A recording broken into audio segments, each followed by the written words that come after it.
Welcome back, my home cooks and chef. We're going to continue the series of cultural pot pies around the world. You see the thumbnail? We're going to be doing a Mexican tamale pot pie. So let's get into the ingredients. So we're going to get ready to assemble the meat for the tamale pot pie.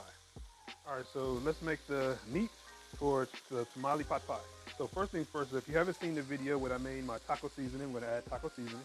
This meat is unseasoned. I just cooked it. You know, I like to add all my seasonings because I don't want to over salt it. So just add in about 3 tablespoons of your own taco seasoning of your liking. All right. Next you want to do, these are the ingredients. So add 1 can of red chili sauce, 1 can of Rotel,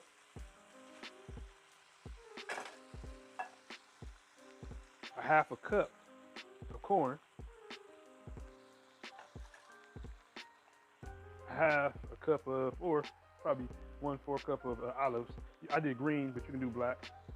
And last but not least, add in your green chilies. So put everything in the pot, then mix everything in, and we'll get over to assembling the tamale pot pie.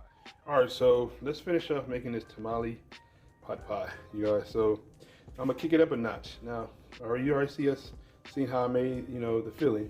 So I'm gonna show you what we're gonna top it off with. We're gonna top it off with a jalapeno corn bread. Cornbread. Pretty good, right?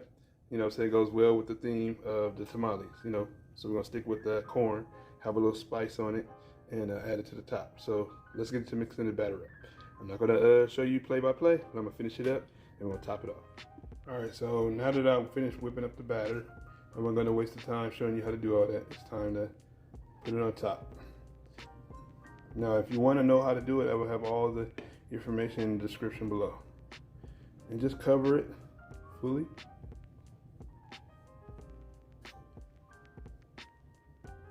Have everything in there. Now, this is about, say, almost half of the box. I didn't use the whole amount, but that's all you need. But if you make a larger one, use the whole thing. But I'll have the ingredients in below for the larger size for the full box.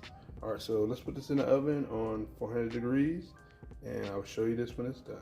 All right, so we place it in the oven on 400 degrees, and we'll look back at it probably the next 15 to 20 minutes to see if it rises. All right, see you when this is done. All right, my home cooks and chef, so we're done. It took about 30 minutes to finish up the cornbread on topping, but it came out excellent. Hope you guys enjoyed it. I wanted to put together a simple, easy recipe. See you in the next one.